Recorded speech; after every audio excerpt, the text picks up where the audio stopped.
بسم اللہ الرحمن الرحیم۔ میڈیکل کے کچھ اسٹوڈنٹ کالج کے باہر خوشگپیوں میں مصروف تھے کہ اچانک ایک گاڑی بڑی تیزی سے آئی۔ اس نے درمیان میں کھڑے لڑکے کو ٹکر مار دی۔ باقی لڑکے بال بال بچ گئے۔ جس لڑکے کو چوٹ لگی تھی اسے فوری ہسپتال منتقل کر دیا گیا۔ چونکہ وہ میڈیکل کا اسٹوڈنٹ تھا اس لیے اس کے باقی ساتھی بھی پہنچ گئے۔ فوری طور پر خون کے نمونے لیے گئے۔ علاج شروع ہو گیا۔ ایکس رے رپورٹ آ گئی۔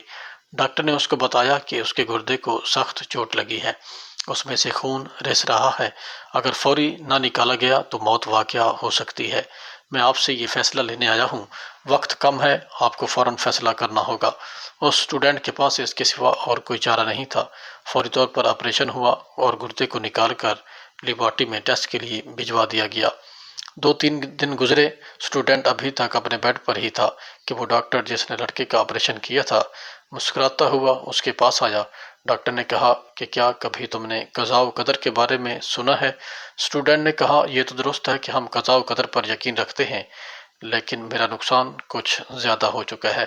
ڈاکٹر کہنے لگا میں نے بھی تمہاری طرح قضاء و قدر کو سن رکھا تھا، مگر جب ہم نے تمہارا معاملہ دیکھا تو مجھے یہ قضاء و قدر پر اور زیادہ یقین ہو گیا۔ پھر اس نے بتایا کہ جب ہم نے تمہارا گردہ نکالا تو لیبارٹری میں اسے ٹیسٹ کے لیے بھجوایا۔ جب اسے ٹیسٹ کیا گیا تو معلوم ہوا کہ گردے میں کینسر کا آغاز ہو چکا ہے۔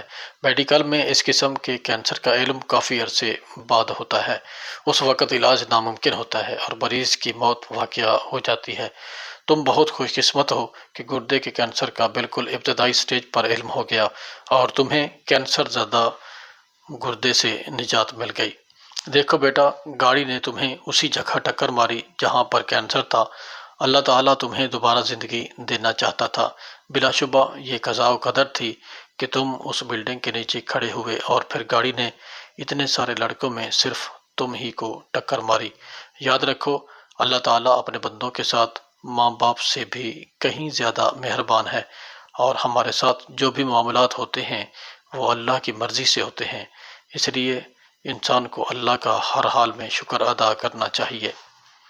ہمیں کسی بھی قسم کی آزمائش جب آتی ہے تو اس میں اللہ تعالیٰ کی کوئی حکمت چھپی ہوتی ہے، اس لیے ہمیں چاہیے کہ ہم صبر کا دامن ہاتھ سے نہ چھوڑیں، کیونکہ صبر کا اجر بہت زیادہ ہے۔